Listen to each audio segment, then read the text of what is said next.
Nama saya Renata Simorangkir. Saya kelas 10B dari SMA Swasta Bintang Timur 1 Balige. Pada video ini saya akan menjelaskan mengenai Yesus Kristus sebagai pejuang kerajaan Allah. Yang pertama, bagian A, gambaran kerajaan Allah pada masa Yesus. Latar belakang kehidupan masyarakat pada zaman Yesus.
Yang pertama, keadaan geografis.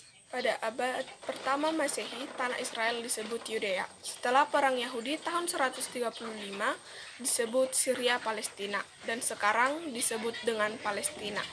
Pembagian Palestina pada zaman Yesus. Bagian utara Galilea, bagian tengah Samaria, dan bagian selatan Yudea.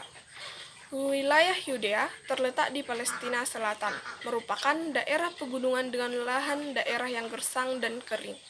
Samaria terletak di tengah Palestina yang dihuni oleh orang Yahudi campuran dengan bangsa kafir. Maka dari itu, orang Samaria tidak boleh beribadat di Bait Allah. Wilayah Galilea terletak di Palestina bagian utara.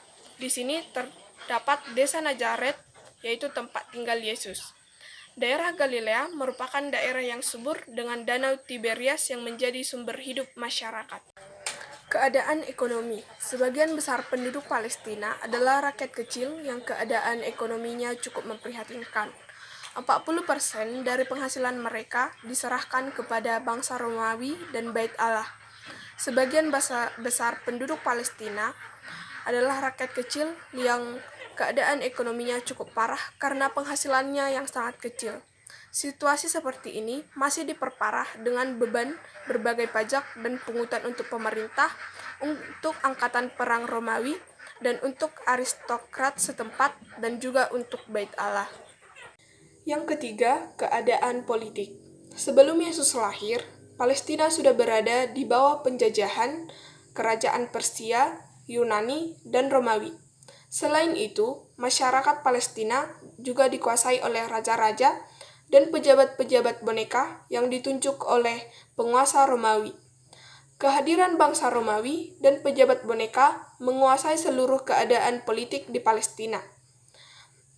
Umumnya, yang menjadi pejabat boneka adalah mereka yang dari kalangan Sanhedrin atau majelis atau mahkamah agama Yahudi.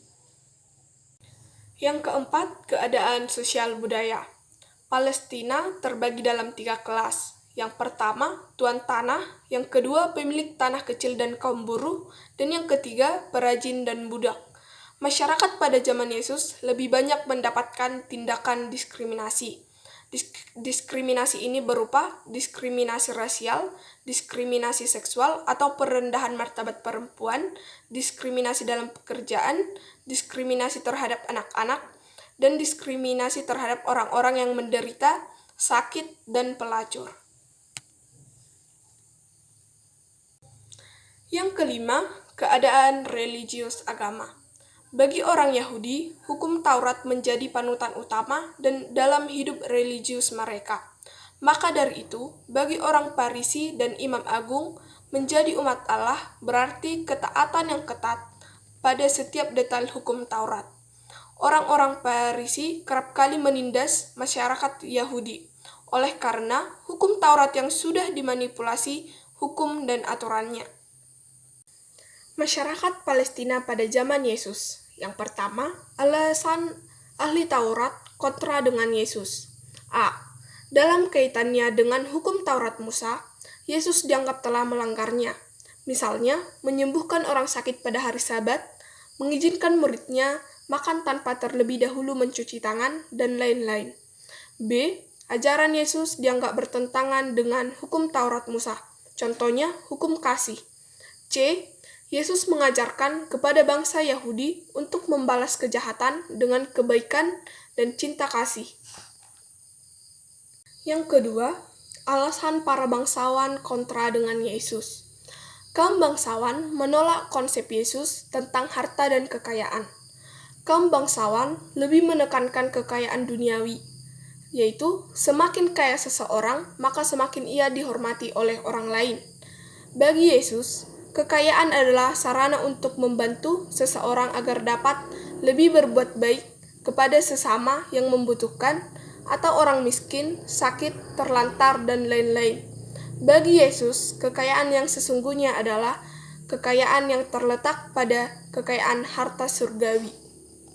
Alasan masyarakat biasa dan orang berdosa pro kepada Yesus. Yang pertama, Yesus membela mereka dari penguasaan bangsa Romawi dan kaum pemimpin agama Yahudi. Yang kedua, Yesus menyelamatkan mereka dari penindasan. Yang ketiga, Yesus menyembuhkan penyakit mereka. Yang keempat, Yesus mengangkat harkat dan martabat mereka. Yang kelima, Yesus peduli terhadap penderitaan hidup mereka. Paham masyarakat Yahudi tentang kerajaan Allah. Yang pertama, paham kerajaan Allah bersifat politis.